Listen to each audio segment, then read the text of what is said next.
History of 7 Killings, Disc 4. Popolo? They think my mind is a ship that sailed far away. Some of those people in my own district, I see them in the corner of my eye. After I help them grow, they're thinking me is the one now blocking progress. So they treat me like old man already and think I don't notice when a sentence cut short because the rest of it not meant for me. That I don't notice that phones come to the ghetto for talking, but not to me. That I don't notice they leave me alone. Man in the ghetto making power move because politicians now have a different vision. Word seem to get out that I don't like the sight of blood no more. 2 years ago, 2 things happened to me in 1 week. First, I shoot up a liquor upstart in jungle. Word was that certain boy was getting uppity again, selling their own weed and partying with PNP boy like we signed peace treaty or something. Me grab a Rudy to make an example. But the Rudy wasn't dressed in khaki because he was tougher than tough or some brigadista back from Cuba. The boy was on him way to Arden High School. Boy fall on one knee, then sideways, and roll on him back before I see the school tie. I don't remember how much man fall because of me, and I don't care too much either. But that one is one thing when you kill a man and he just dead. Is another thing when he too close when you shoot him and he grab you and you see him the way he looking at you. He might frighten as fuck because death is the scariest monster. Scarier than anything you dream up as a picnic, and you can feel it like a demon swallowing you slow. Big mouth, swallowing your toes first, and the toes go cold. Then the feet, and the feet go cold. Then the knee, then the thigh, then the waist.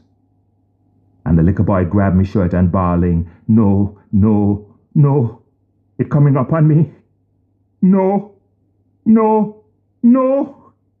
And he grabbed you hard, harder than he ever gripped anything, because maybe if he put all the strength, all the will in just those 10 fingers on a living thing, maybe he can hold on to life.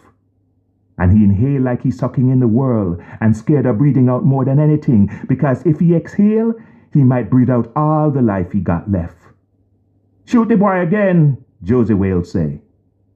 But I couldn't do nothing but look. Josie walk over to me, put the gun to him forehead, and pow! That caused a new eruption. Everybody know that Papa low hard, especially if you thief or rape woman.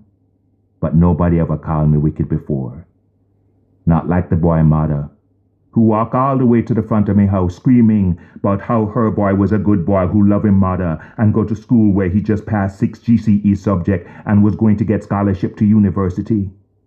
She said that when God come, he gonna have a special punishment for a little nigger Hitler like me.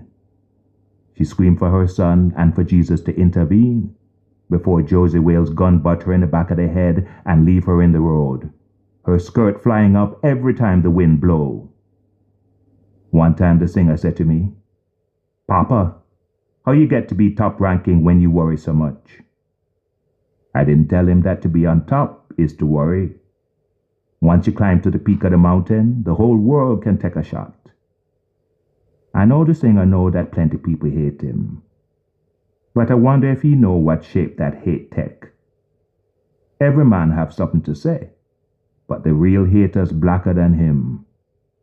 Bossman in the court say him read every single thing ever written by Eldridge Cleaver and gone and get himself a big fucking degree, only to have that little half-white short ass become the voice of black liberation.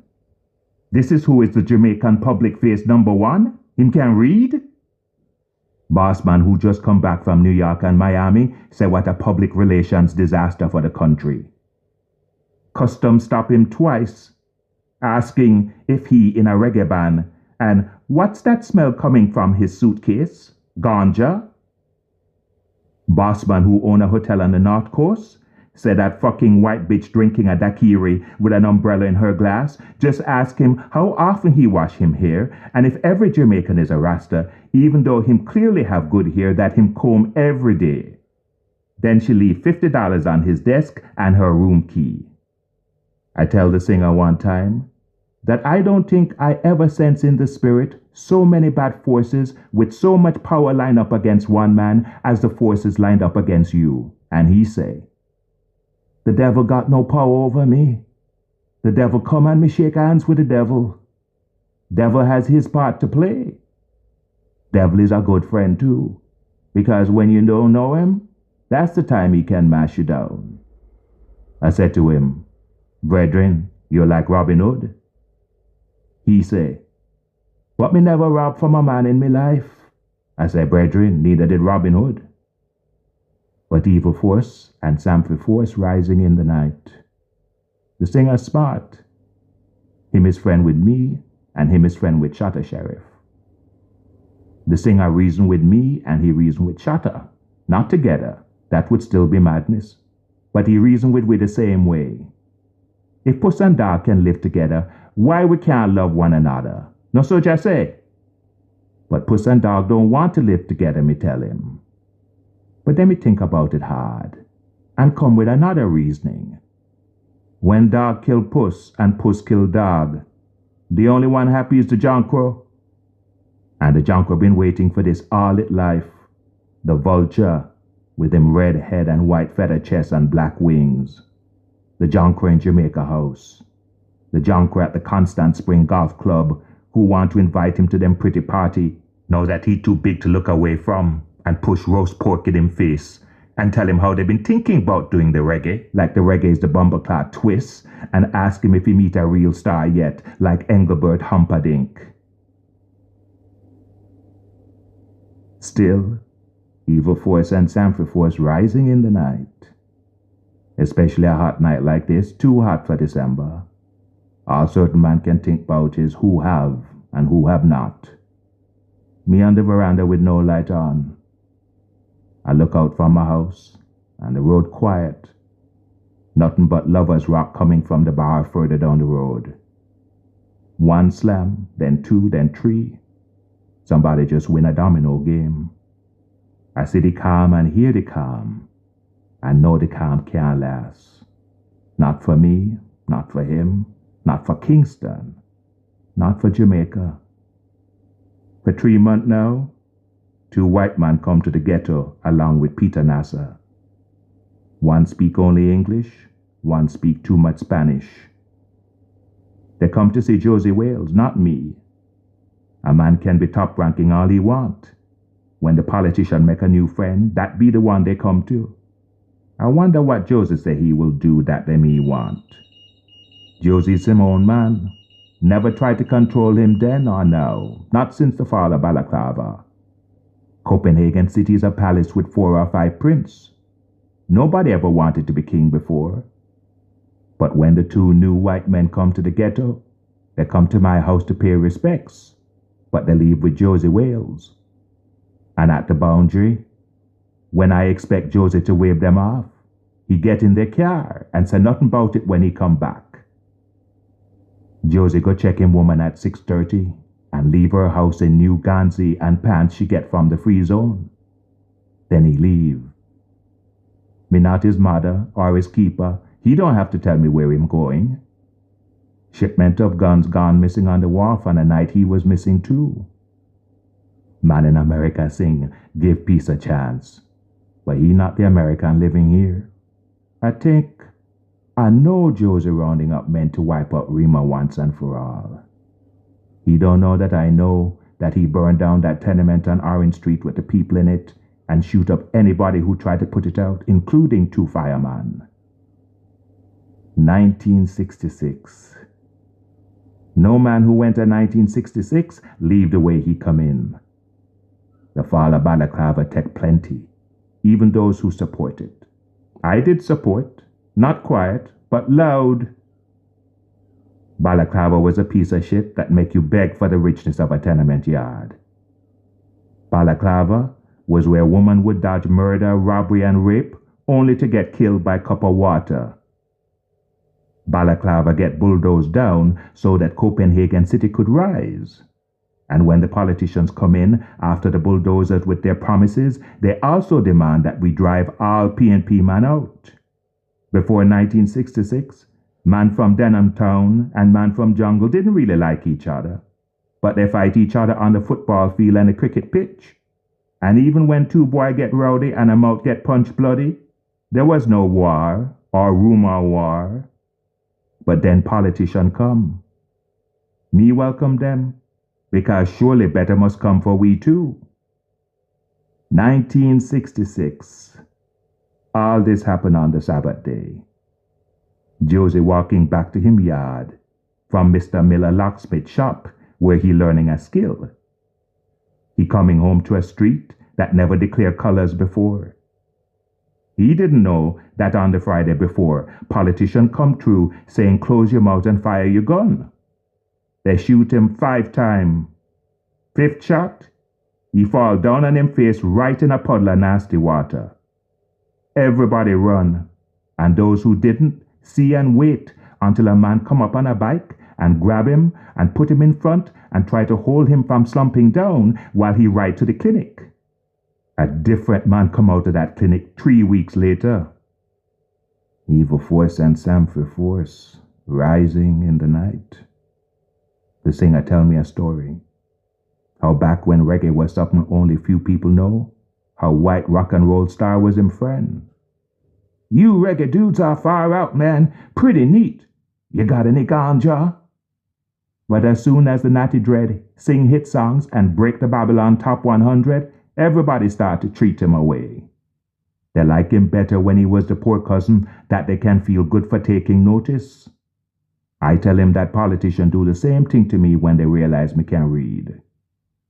In 1966, they carve up Kingston and never ask we what slice we want.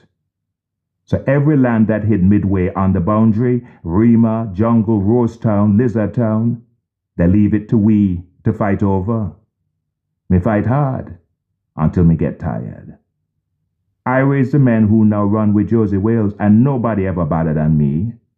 I swell Copenhagen City 2 times its size and eradicate robbery and rape from the community. This is election year, and nothing left now but war and rumor war. But tonight, I look from my veranda and the night-keeping secret close. The veranda is wood, and it's long time it don't paint. My woman snore like a kicked donkey. But you go to like the few things that never change. Tomorrow some youths coming over here to talk about their own peace concert since this one is PNP propaganda. The whole night almost gone, and the police eradication squad don't make one sweep yet.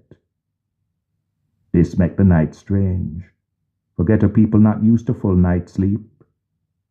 Somewhere, somehow, especially a night hot like this, somebody gonna pay for it.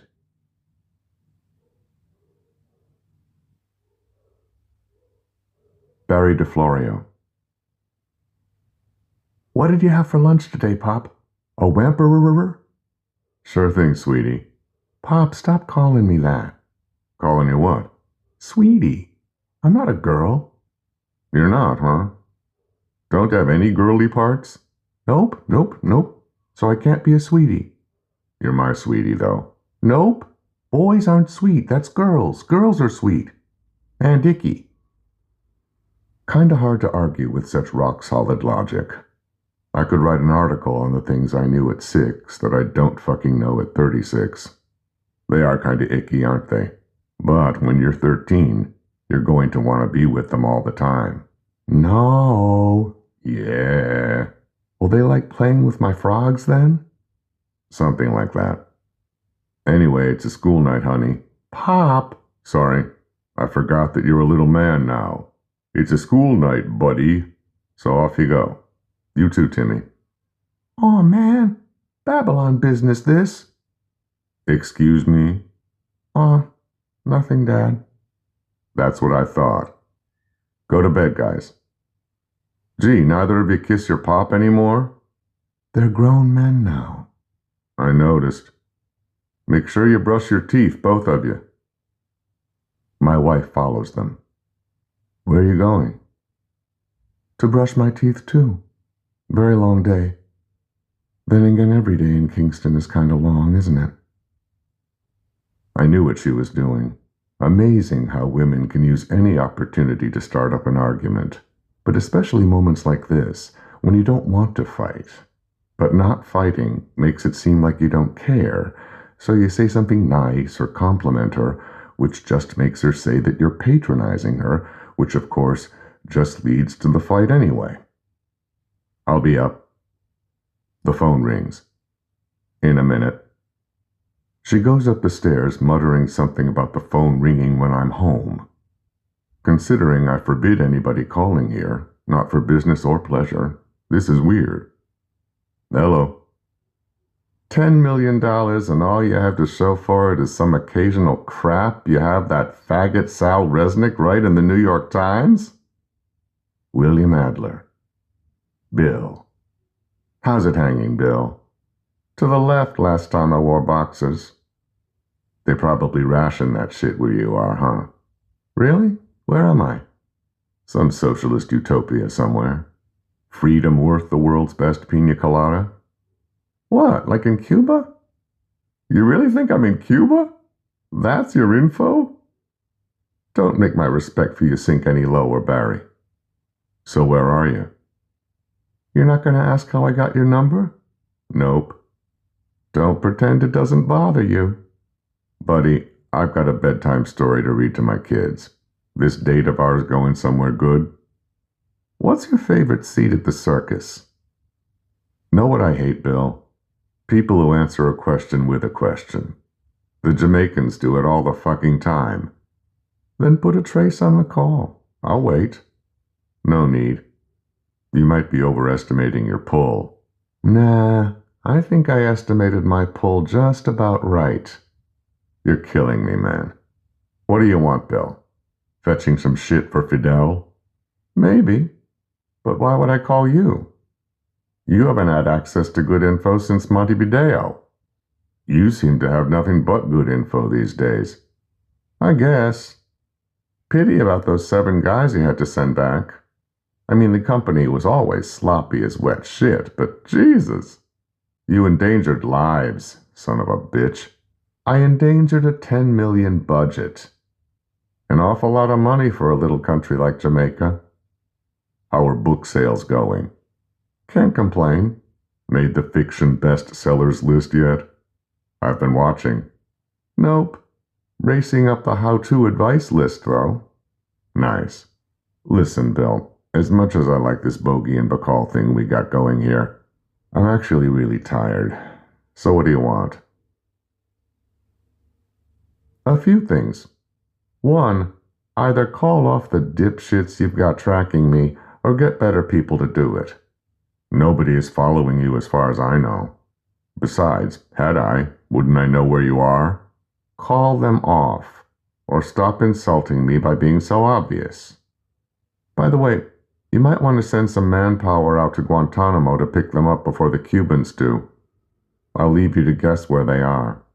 2, you might want to reconsider putting all that $10 million behind the JLP to deliver us from communism. Most of that is going to go into guns. The rest in, want me to deliver peace in the Middle East while we're at it? Oh, stick to your limited range of talents, Barry. 3, if you think those gunmen that you have Louis teaching to shoot are too stupid to shoot you, you're kidding yourself. Figured that'd be the only reason Louis Johnson would be in Jamaica. Blowback can be a motherfucker, buddy. Are you kidding? They were like little kids with Fisher-Price. My first real gun. So you are out there training boys. I wasn't quite sure. Sloppy, Barry, even for a by-the-book hack like you. I don't know what you're talking about. As for Louis, he's his own man. So you'll have to take up that business with him. What you got cooked up this time? I'm surprised you aren't somewhere where people are always on the up and up, like East Germany. What secret war do you have us hatching? Angola? Maybe we're starting something in Nicaragua. I hear Papua New Guinea is ripe for a socialist takeover any second now. You don't even know what socialism is. You're a trained monkey, set for point and shoot. That said, I'm wondering, what's Richard Lansing's son doing there? Trying to help you spite Daddy? I don't know what you're talking about. This is a secure line, Barry. Cut the bullshit. A prime minister that gives Kissinger the shits because he's on Castro's dick is about to be reelected. You sure about that? As sure as I know which school you send your kids to. Bill, don't fuck. Shut the fuck up, Barry. As I was saying, a prime minister who seems a little too ignorant that he's about to enter the Cold War is about to be reelected. Puts on a concert where the biggest star in the world, who just happens to be Jamaican, is performing. And of all the people in the world, who should come down to film the whole thing? Richard Lansing's own son. I'm no fan of either guy, but you got to admit how neat it all seems. Nice little conspiracy theory you've got cooking there. And just who was on the grassy knoll? You're forgetting something, aren't you? What's that? That Lansing resigned. In many ways, he's just a classier version of you. Both of you having a sudden attack of the liberal schoolboy conscience. I thought I was serving my country. No, you thought you were serving an idea. You wouldn't know how a real country works, even with written instructions. You trying to turn this into a class debate, Barry? How socialist of you. I'm not trying to start anything. I just want to go to bed. Instead, I'm stuck on the phone with either a man without a country or a man without a point. I just don't get how you guys think. Socialism is not fucking communism. It's an ism, Mo, that's for sure. Your problem, and it has always been your problem, Bill, is that you think you're hired to think. Or that anybody gives a shit what you think. Lots of Jamaicans did. Yeah. I was here for your 2-week residency back in June, remember? Jamaicans don't give a shit about CIA policy. They don't even know the difference between the CIA and the FBI. No, lots of Jamaicans went batshit for a white man who let them off the hook, because Roots just came on, and surely nothing is ever their fault, with evil whiteys running around. Give me a fucking break. Spoke to Nancy Welch lately? Why would I speak to Nancy Welch? Can't blame you. I mean, what do you say? Gee, Nancy, awful business me getting your brother and his wife offed in Greece. Hold the fucking line. You think I got the Welches killed? You and your little expose, your little trashy novel. He's not in the fucking book, you idiot. Not like I'm ever gonna read it. Really? You think I'm to be blamed for Welch? I overestimated you, Barry. I thought the company trusted you with more info than you've clearly got. I must be talking to the wrong man. Really? You're not the only one who's estimating just right. Louis Johnson is in West Kingston teaching young terrorists how to use automatic weapons. Same weapons that never arrived at the Kingston Wharf, so they were never stolen afterwards. You have no proof of that. The only man who ever had use for Louis was me in Chile. He wouldn't have been in the country for any other reason. Or Brian Harris, or whatever Oliver Patton is calling himself these days. You guys never smell blowback until it hits you in the face. Fucking Ivy Leaguers who never had to deal with people. My question is, why the fuck is the singer on your radar? What could he possibly do? Good night, Bill. Or hasta mañana, or luego, or whatever. I mean, really, what can he fucking do? Don't call me again, son of a bitch. Who's the son of a bitch calling you? My wife says. I didn't hear her come back in, and don't know how long she's been there. She sits down on the couch that I'm standing behind, not looking at me or saying anything, but expecting an answer. I plug out the phone and go over to the bar where a half-empty Smirnoff and a bottle of tonic are waiting. You want a drink? Just brushed my teeth. That's a no, then. Sounds like you want to continue that little fight with me. She rubs her neck and takes off the necklace. If Jamaica wasn't so hot, she would never have cut her hair above her neck. Haven't seen her neck in years, and I miss kissing it. It's funny that she would hate being here so much, because until Jamaica, I was so fucking afraid that she had become that woman I can't fucking stand, the one who doesn't feel any need to look attractive anymore. It's not that she was ever unattractive, or that I've ever been sorry, or that I've ever cheated on the woman, not even in Brazil. But not long ago, I toyed with leaving her, just to see if it would get her to wear lipstick again. She bitches about the country every day, every minute, more than likely in a minute or two. But she's wearing mini shirts, and cut her hair like a page boy, and is tanned like a Florida heiress. Maybe she's fucking somebody. I heard that singer gets around. Kids asleep? Pretending, at least. Haha. I sit down beside her. This is the thing about redheads, isn't it? No matter how long you've lived with them, you're always surprised when they turn and look straight at you. You've cut your hair. The heat here is unbearable. It's nice. It's growing back. I cut it 2 weeks ago, Barry. Should I go upstairs and tuck them in? It's 90 degrees, Barry. Good point. And it's December. I know. 1976, Barry. That I know, too. You said we'd only be here for a year, if not less, Barry. Baby, please. I cannot have 2 fights in the space of 2 minutes. I'm not fighting you. I'm barely talking to you as it is. If we leave. If we leave? What the hell, Barry? When did that change from a when? I'm sorry. When we leave. Are you going to be happy anywhere else but Vermont? Maybe I should retire and live on your salary. Funny. I'm not having a fight with you.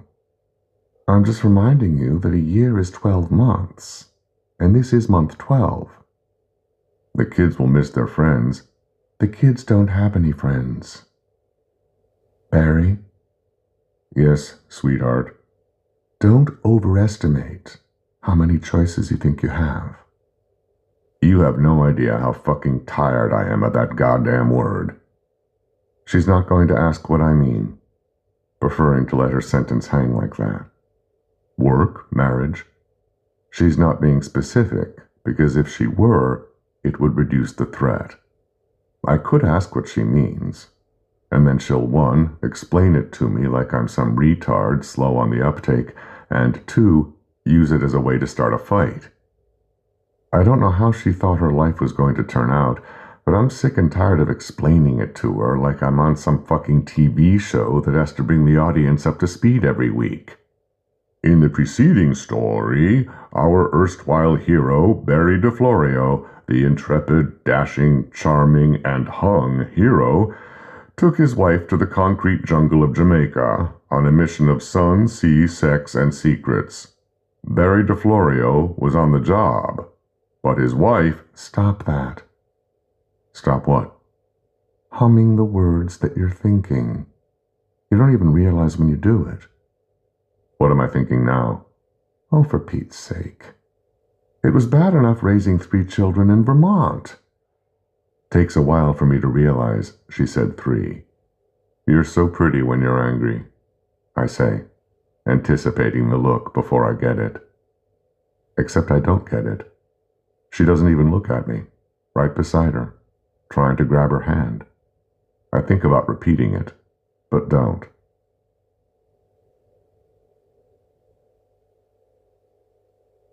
Nina Burgess. Bus 42 drove past and didn't even stop, trying to get home before turning back into a pumpkin, I suppose. Except it was 6 o'clock. The curfew started at 7, but this was uptown, so there wasn't any police around to enforce it. Can't imagine them stopping a Mercedes-Benz. The man might turn out to be in the Prime Minister's cabinet. The last bus was a minibus with Irie Heights painted on the side in blue, not red, green and gold. Bigger buses passed too. The green public JOS bus ran by the government. Small buses that I have to crouch to get into and stay crouched the whole ride. Most of them on their way to Bull Bay or Buff Bay, or some other bay, meaning coastline, meaning country. Ari Eitz left me behind at 6 p.m. I heard the last bass note at 10:45. It's now 11:15. The buses kept passing and I kept not taking them. 2 cars pulled up too. Illegal taxis, both of them. Both with 2 in the front seat and 4 in the back, including a man with dollar bills between his fingers shouting, "You want reach Spanish Town, baby?" At first, I thought it was the same car. I stepped back and looked away, long enough for the car to drive off, then did it again. I have finally gone mad. Must be. Waiting outside the gate in the hope that some man will remember having sex with me, and hoping I was most memorable out of all the women he has had sex with, maybe even having sex with this minute. And if he remembered the sex, maybe he would pull some strings and get me and my family out of this country, and hopefully pay for it too. It made so much more sense at 7 in the morning, after I saw my father trying to act like younger men didn't just make him feel like the oldest man in the world. Maybe they didn't rape my mother. Maybe they just hit her, or used something to mess with her pussy and then have him watch them do it. Maybe they said, "No, bitch, you too old fi fuck. That dead pussy for Jesus now." Or maybe this is just me at near midnight, standing here in stupid high heels, my feet killing me because I spent all day killing my feet. And all I can do is listen to my mind go crazy. The son of a bitch didn't come out once, not even once. Maybe I have it wrong. Maybe I was memorable, too memorable, and he saw me from a window and sent a message not to let that girl in. Maybe I was a lousy lay, or too good a lay. Something about me that said to him, "Boy, you better stay inside and don't get involved with that one, that Nina Burgess." Maybe he even remembered my name. Or maybe not. My heels and my feet are covered in dust. By around 2 or 3, the pain in my feet moved up to my shins, then my knees, which felt better only because the ache was being shared. At some point, you lose all ache until you realize, maybe an hour later, that you didn't lose the ache at all. It had just spread all over until your whole body becomes ache. Maybe I'm not a mad woman, but I am something. The 2 women who passed me an hour ago knew something.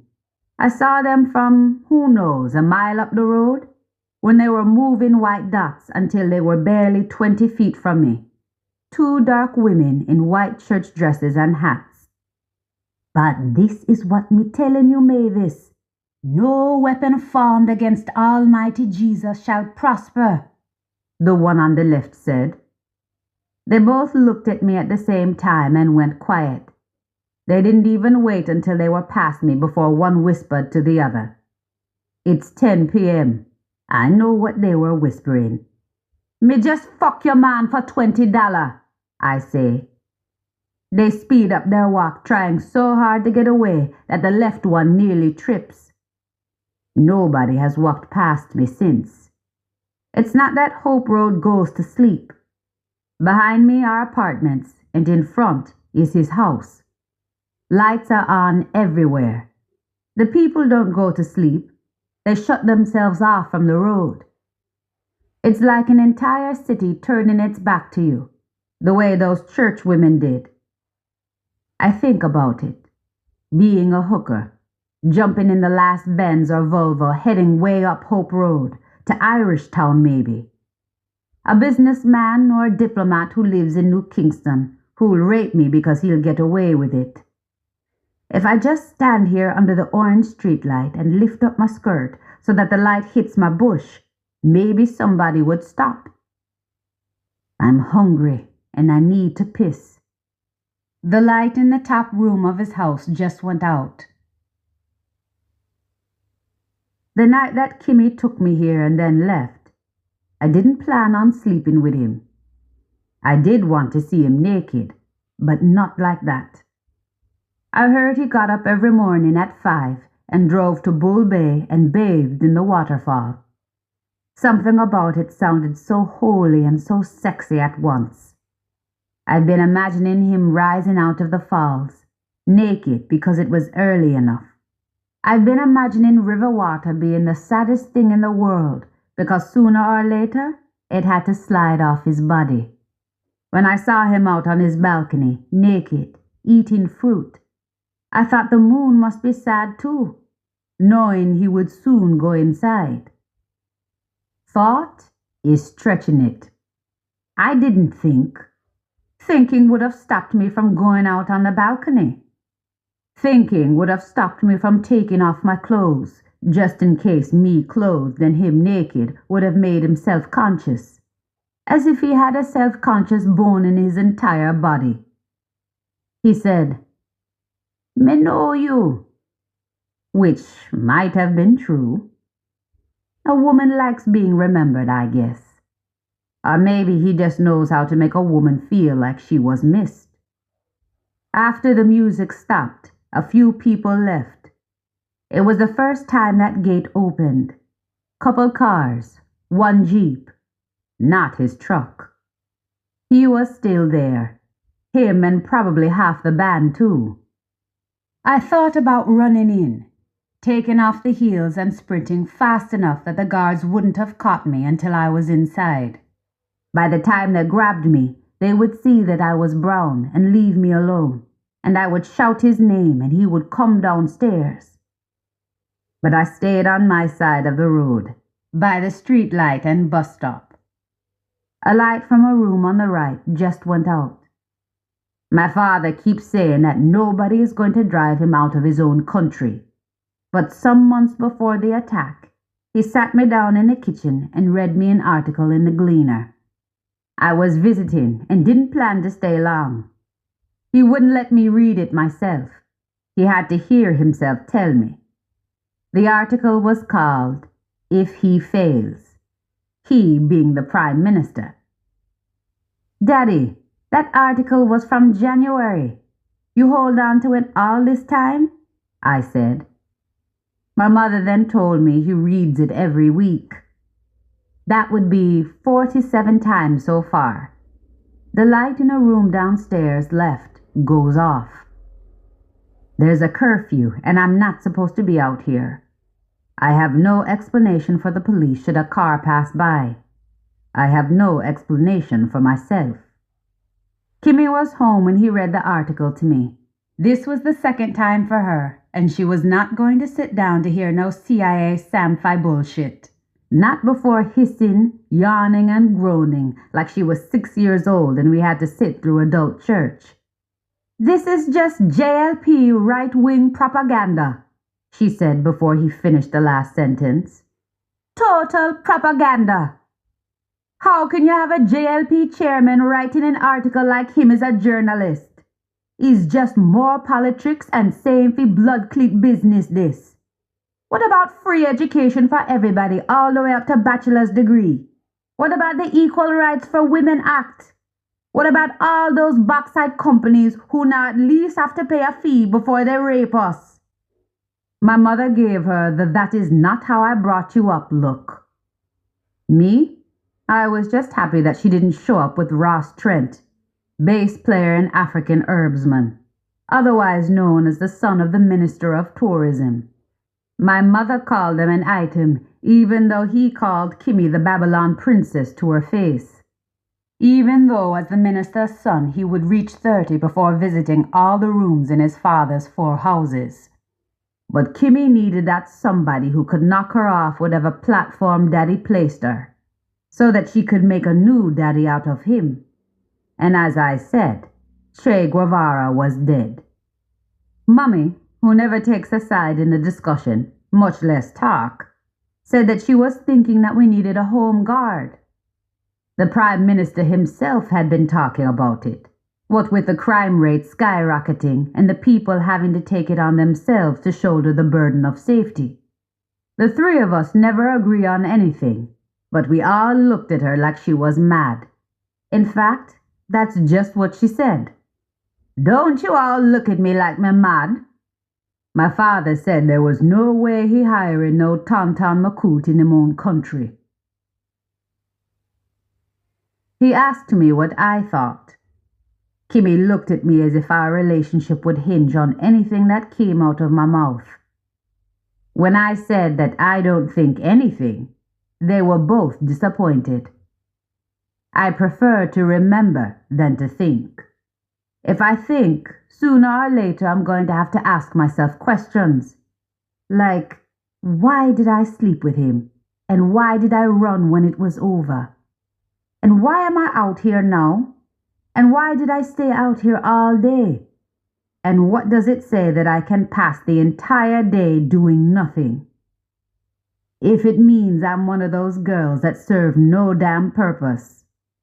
The thing about staying out here all day, the really scary part of this, is just how easy it is. My mother sings, "One day at a time, sweet Jesus."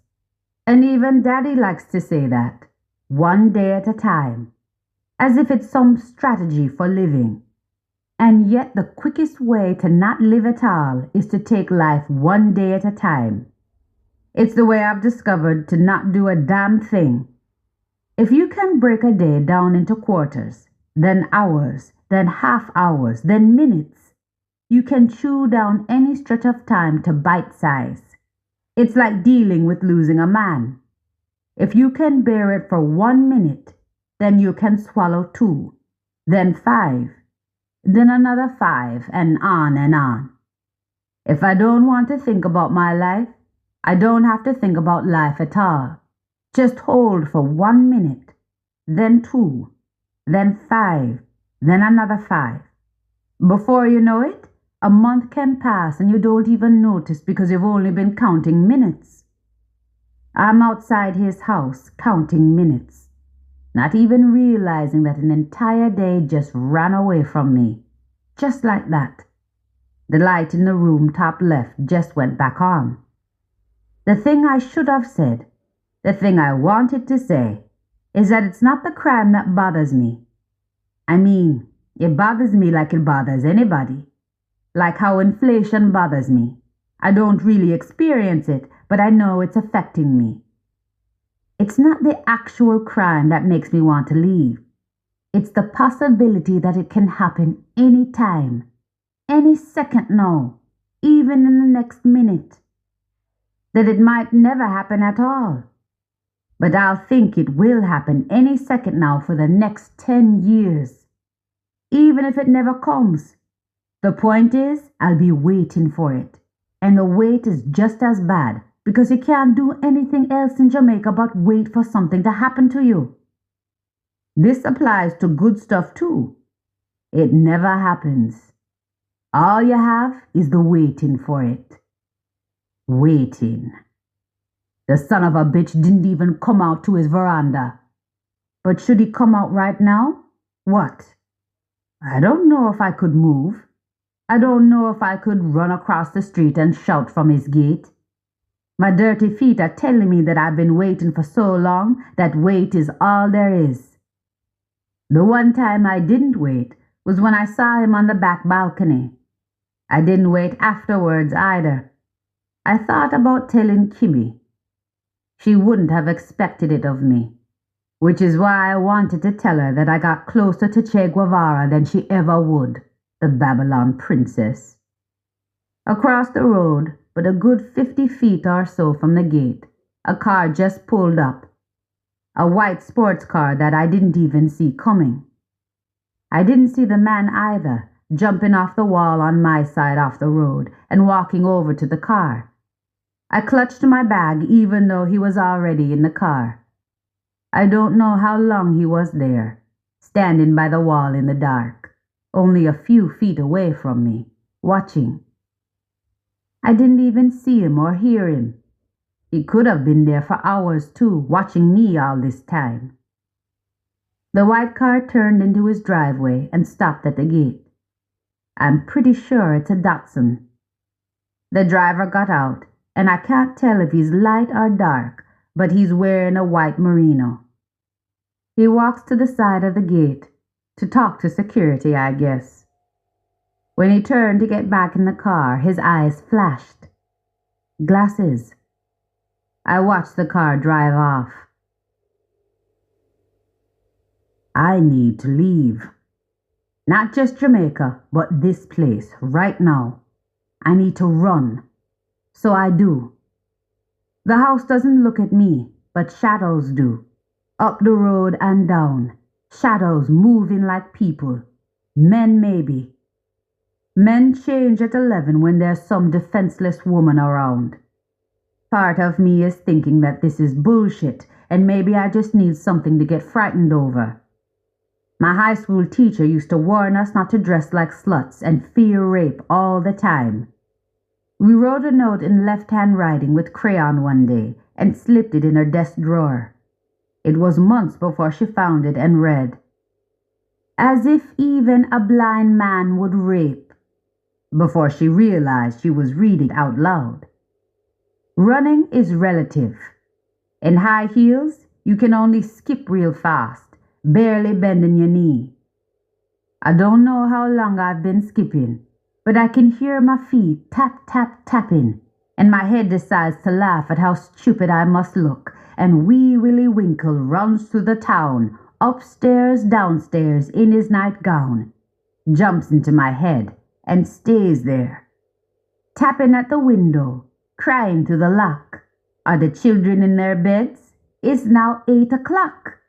Wee Willie, Choras clat. Broke a heel, and the damn shoes was not cheap. Shit ras. Then hi, a what upon wee, coolie duppy? It had the prettiest coolie duppy I ever see. Is where you come from, little girl? Did you just perpetrate a crime? Maybe she about to bring her gun into play? Police. Fucking police in their fucking police voice. I made it as far down as the Waterloo Road intersection. Devon House, looking like a haunted mansion, is to the left. The traffic light just went green, but 3 police cars blocked the road. 6 policemen leaning against the cars. Some have a red seam down their pants, some have blue. Yo, lady, you know say we in a curfew? Me did have to work late, officer, and lose track of time. Time not the only thing you lose. One of your foot longer than one, or you break a heel. What? Oh, charas clat. Sorry, officer. They all laugh. Police in their fucking police voice. You see any bus or taxi running? How you was gonna get home? You his was going walk? I don't know. Miss, you better get in the car. I can reach home, I say. I want to say that neither in, any, or is spelt with an H, but they can probably pick up when a woman is being rude. Where his home? The next block? Havendale. Ha ha ha ha ha! Police and the police laugh. No bus coming past here for the rest of the night. You going walk? Yes. With one eel? Yes. In a curfew. You know what sort of man on the street with you this time of night, lady? You the only woman who don't watch news come night time. Scum of the earth upon the street. Which one of them words you can't spell? You was just being a damn idiot. Better you did stay at work till morning when the bus start run. Get in the car. I don't need, lady, go in at the blood clot car. You're breaking the law. Either you're going home or you're going to lock up. I get in the car. 2 policemen get in the front, leaving the 2 cars and 4 policemen behind. At the stoplight, a right turn takes you to Havendale. They turn left. Shortcut, they both say.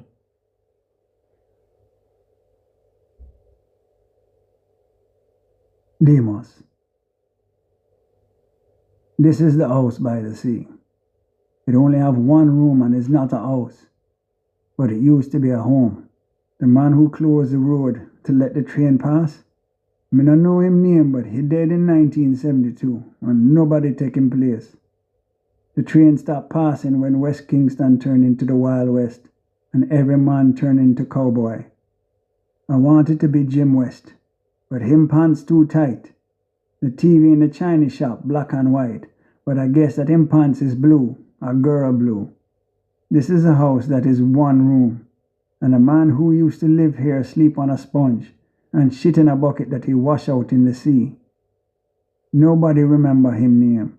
When they find him body, all the water boil out of him, but he wasn't a skeleton yet. This house have 2 window. 1 look out at the sea and 1 look out at the tracks. When the train stop running, ghetto people try to steal the tracks, but don't have no tool to break up something that heavy. This is the color of the room. The room painted in 5 color that cut short. Red from floor to the bottom of the window. Green from the bottom of the window to the ceiling. Blue on the next wall reach the ceiling, but run out before it reach the corner. Pink that starts the 3rd wall and cover it. Green at the bottom of the 4th wall, stopping in the middle with hard brush stroke, like he was begging and pleading and forcing the paint to stretch further. This is what it must be like for a man to grow old without a woman. Do he forget him parts and sad every time he have to piss for that remind him? Or do he play with himself like some pervert? This is the 1 chair in the room, a red chair with dainty legs. Dainty is a word from a poem we learn in school. Love dainty Spanish needle with your yellow flower and white. Dew bedecked and softly sleeping, do you think of me tonight? This is the first mistake God make. Time. God was a fool to create time. It's the one thing that even he run out of. But me beyond time. Me in the now, which is also then. Then is also soon, and soon might as well be if. 2 man just come in the house, making 7-9. 1 from Rima, 2 from Trenchtown, 3 from Jungle, 3 from Copenhagen City. This is the list of the men in the room. Josie Wales, also known as Franklin Aloysius, also known as Babai, who just come in with Bam Bam, who love to hold a gun but don't know where to shoot. Weeper, the police killer who have Babylon on the run. When he talk like a Jamaican, he talk all coarse and evil. When he talk like a white man, he sound like he reading a book with big word. There's one thing about Weeper that no man who want to live talk about. Heckle, who used to move with Jekyll until a bullet from PMP turned Jekyll from is to was. Renton from Trenchtown. Matic from Trenchtown. Funky Chicken who have the heroin shakes before they gave him cocaine. 2 man from Jungle, 1 fat, 1 skinny that I don't know. The skinny one not even a man, not even a boy that much. Him shirt open wide but no chest hair growing. And me. This is how 10 man turned into 9. 3 nights ago, Matic from Trenchtown tried to light the sea the way that Weeper show him, but he forget how and Weeper wasn't there. A night with no moon and we with no flashlight to show the way to and from the house. Matic thinking he know the freebase and that a spoonful of sea is a spoonful of sea is a spoonful of sea. Matic think that Weeper would leave sea just anywhere, and so he searched the floor, in the corner, inside 2 cupboard near the window, and in the ash of the coal stove near the door. He look, and the other boy start looking too, feeling the C itch, even though C don't leave an itch. That is H. Matic finds some white, and when the other tried to move in for him to share it, he pull out him gun. He use him own lighter and cook powder.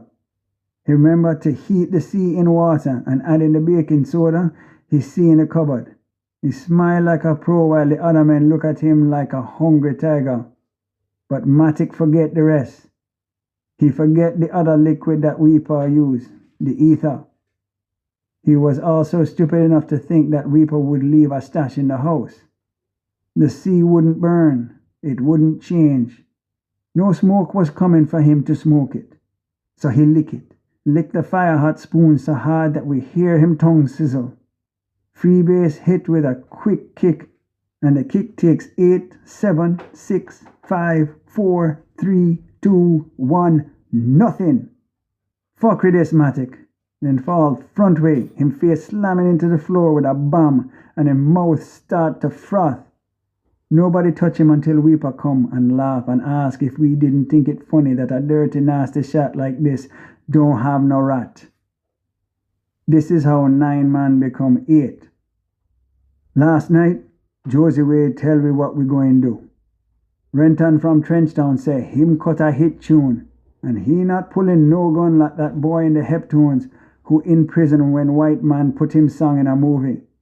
Him said that him baby mother go to the singer record studio, and they give her money for the baby and her mother and her whole family. And he know that she is just one of more than 100 people that get help from the singer, and what going to happen if that stop. Josie Whale said that don't make him better. That make him worse, because all him doing is giving poor people fish to eat, because now that he rich, he don't want nobody else learn how to catch fish for himself. Somehow we received that reasoning, but not Renton from Trenchtown. Weeper take out him gun to shoot the bitch right there so. Josie Whale said, no man, listen to the man and understand him reasoning. Then Josie Whale said that one has to know the factors. We don't know what he mean. So he said kinetic energy. Ke equals mv2/2, where m is mass and v is velocity. Yaw, deformation, fragmentation, bleeding, hypovolemic shock, exsanguination, hypoxia, pneumothorax, heart failure and brain damage. Bang! Him skull stopped the bullet, but blood still splash on Weeper chest. Not Mr. Starsky and Hutch t-shirt, Weeper say as the man body fall, and he wipe brains off him chest. Josie Wales put the gun back in him holster. This is how the white man teach we how to load an M16A1, an M16A2, and an M16A4. Point the rifle muzzle in a safe direction. Cock the rifle and open the bolt. Return the charging handle to the forward position. Place the selector lever on safe. Check the chamber to ensure it is clear. Insert the magazine, pushing it upward until the magazine catch engages and holds the magazine. Tap upward on the bottom of the magazine to ensure it is seated. Depress the upper portion of the bolt catch to release the bolt. Tap the forward assist to ensure that the bolt is fully forward and locked. You won't need to put it back on safe. This is what you get when you have man from jungle. Them hot for the sea, so they freebase and freebase thanks to Weeper. Josie Wales leave we, but one that anybody leave him get shot. And we remember that they used to call him Bye-Bye. As he and Weeper close the door, they lock it, and we hear a click. The house getting smaller and hotter, and I think about the guard are going to kill, the police, the Babylon. 7 man, 21 gun, 840 bullet. I think of 1 man and 1 man only, and is not the singer. I think of him running into a wall and bawling high voice like a little girl. I think of him saying, "It's not me you come for. Who you come for downstairs because he must be a pussy hole like that." I think about man who cheat and get away, and man whose luck run out. I look at him and say, this is what death going to look like.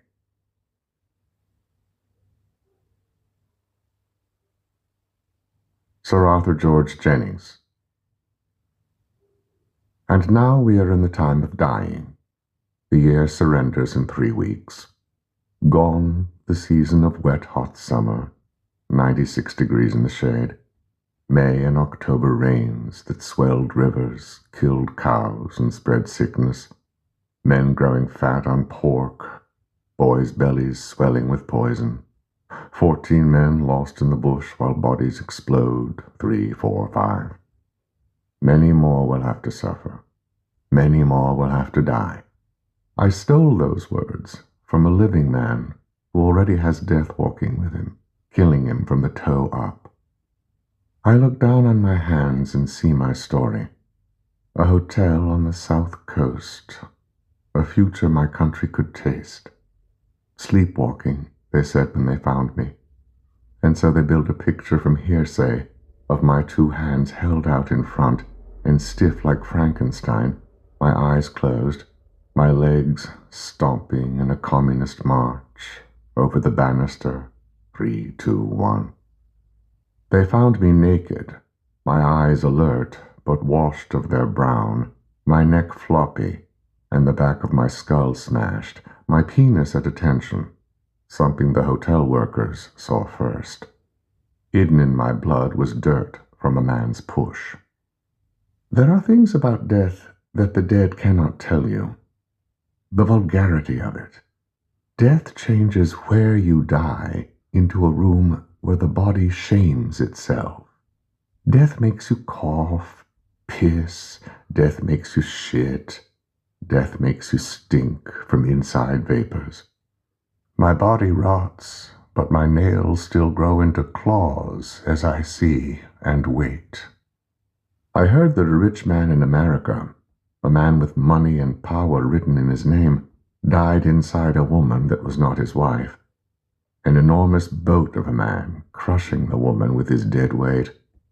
A man who was burned 18 hours later by his wife because she couldn't bear to smell another woman on his body. I was inside a woman whose name I cannot remember, but she stopped me, complaining of thirst. But there's wine right here. Can you get some ice? Who puts ice in wine? I do, and there are other things I'll do too, if only you'll get some ice. I run out naked and giggling.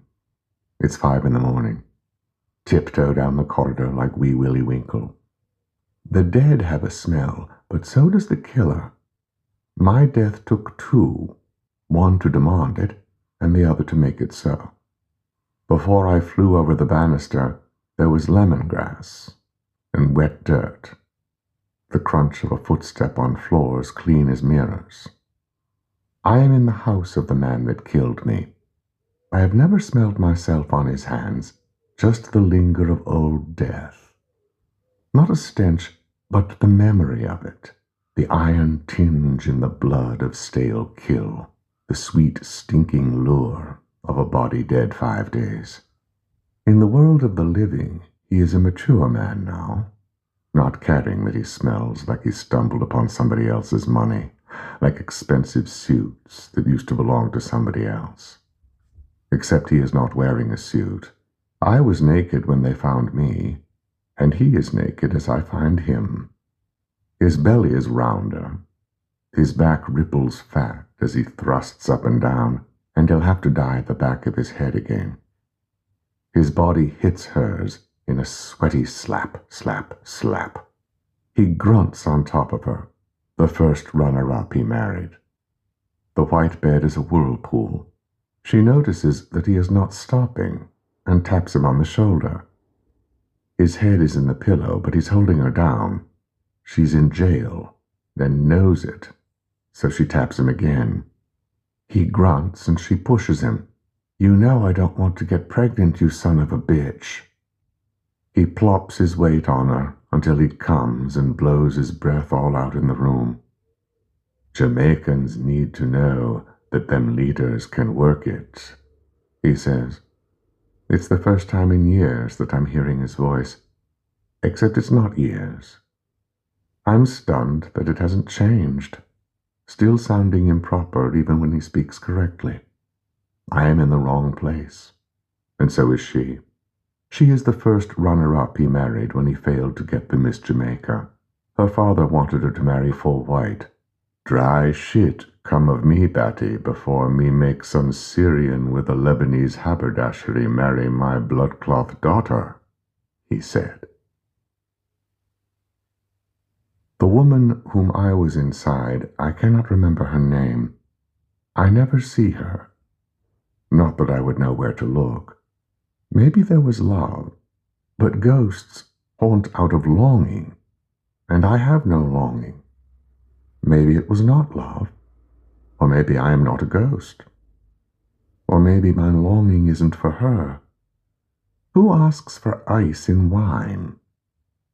Did she know that he was outside the door waiting on me? Someone called me a mangled spider with a cock on top. Not one of the hotel staff. They would have no knowledge of words like mangled. Maybe someone who was already happy to see me gone. I have no memory of his face. The first runner-up pushes him off and hisses, "It's a good thing I didn't forget the foam. Don't you know?" He pants the rest of it out, that birth control is a plot to kill black people, and laughs. He rolls over and plays with himself. I want to slip inside him to pretend that I would feel what he feels, but even at the foot of this bed I smell over 100 dead men. A glass shatters and they both jump. Her nightie had been pulled over her breast, so she pulls it down. "You and that fucking cat," he says, and gets up. I watch his belly settle itself, and his cheeks go sallow. Not even this, not even sex, ruffles his hair, packed tight like the Tin Man. He makes me miss living, swinging, sagging. The bedroom has furniture she picked out, with knobs and curves and carvings of grapevines. A mosquito net hangs from the ceiling. A television hides in the corner. The door to the bathroom open, but the doorway dark. He always thought that men who had any sense of style or beauty were perverts. I remember him saying this about another party member as he drove away. I never shared his hate, because I saw Noel Coward every summer and called him uncle. He and his traveling companion. The man who had me killed reaches for his gun, lying in wait on the bedside table, and leaves his pants on the floor. The first runner-up points to the pants, and he makes a joke about never dressing up just to meet loose pussy as he goes through the door. I want to stay with her for a while, curious about how she regains a peace in herself, but I follow him. In the living room is a man I can't remember if I know. The living room is a cemetery, rank with dead smell. Some of it coming from the man. He is black one second, a hint of Chinaman the next, or maybe he shifts with shadow. I can already smell how he dies. He is coughing in a glass, saying, "Me did think this was water." You don't know what white rum bottle look like, or you can't spell rum. Smell? I gulp before I smell. Spell. S-P-E-L-L. Oh, hearing not too good. Too much pow pow pow, you know? How the rascloth you mistake that for water? I don't know. Water that come in a special bottle sounds like rich people things. Ratid, brethren, is so you gallivant about the place? You expecting modesty in me own house, or you seeing something you never see before? Ah, this is how rich people chuck it. Poor people wash them buddy by standpipe, and you want to turn this into a class issue? How the bloodcloth you get in me house? Walk through the front door. How you? Enough with how. How you ask how much? You rather why? Okay, make we talk about why. Why the bloodcloth you in me house at, hold on, 3 in the morning? What we say about you and me not to seen together in public? Never know that you bedroom public. How the mistress? Sound like she was doing good just a while ago. Real good. Man, what you want? You know what day today is? I go with December 3rd. That is the day that followed December 2nd. Aye, enough with your no manners. You better know who you talking to. No, you better fucking remember who you talking to. Come into my house like some pussycloth house rat. You lucky rawhide on leave tonight, or you would be dead already, you hear me? Dead. Good thing for me, then. I going back to bed. Leave the way you came. I was doing some thinking. Don't hurt yourself. What? You were thinking. I need some money. You need some money. After tomorrow. Tomorrow's already today. After later. I told you already that I don't know what you're talking about. I don't know about it, I don't endorse it, and I don't even know you that well. Papa Lowe is the only man down there I know. Down there? Down there? Is down there you call it now? Artie Jennings never talked like you. You and Arthur talk good? 'Cause I have it on good authority that he not talking much these days. The first runner-up steps into the room wearing the bedsheet. Peter, what is all the commotion? And oh my God! Jesus Christ, bitch, stop you screaming and go back to bed. Not every nigger is thief. Well, in this case, maybe your wife a little correct. Peter? Go to bed. What a slam. Me think the house just shake. Pum lock off for the rest of the night? You learned about woman the same place you learned about gun. She slammed the door so that we won't think she's still there listening. I said she slammed the door so that we won't think she's still there listening. Now she gone. You's a bad motherfucker. Shut your mouth. This day done right down. Nothing you can change about it now. Even if you did want, I tell you already, I don't know what you talking about.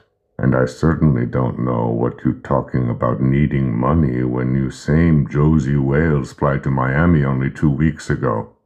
But you know how I know you don't need no fucking money? You fly up for just the day.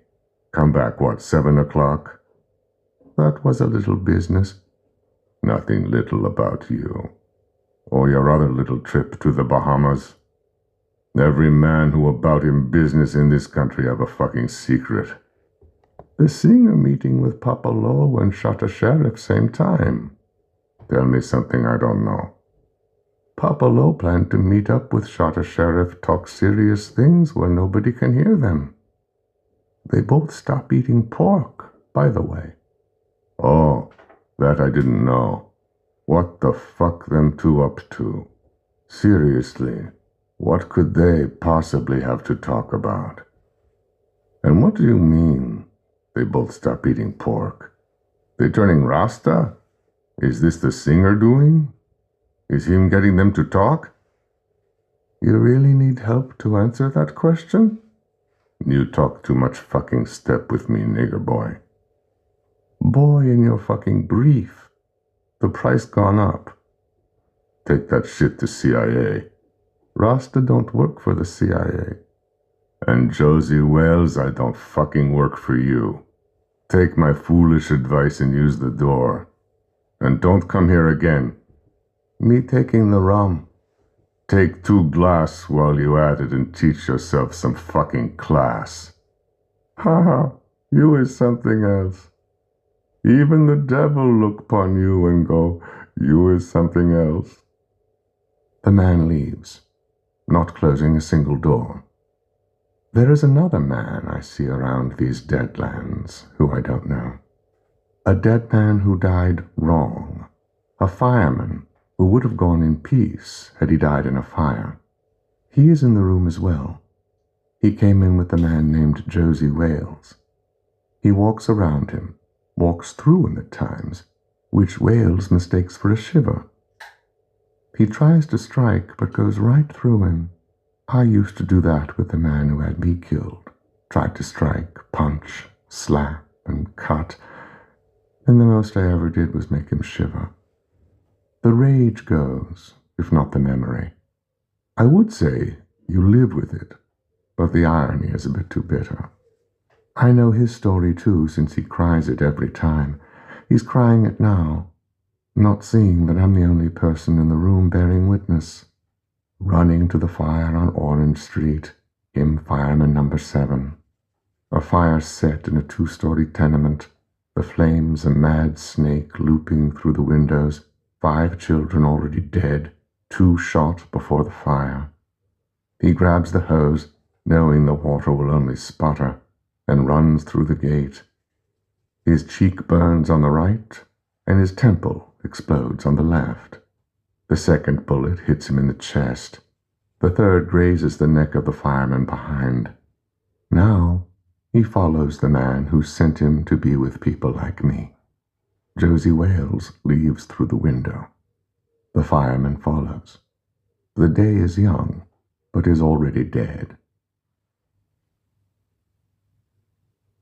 This ends Disc 4.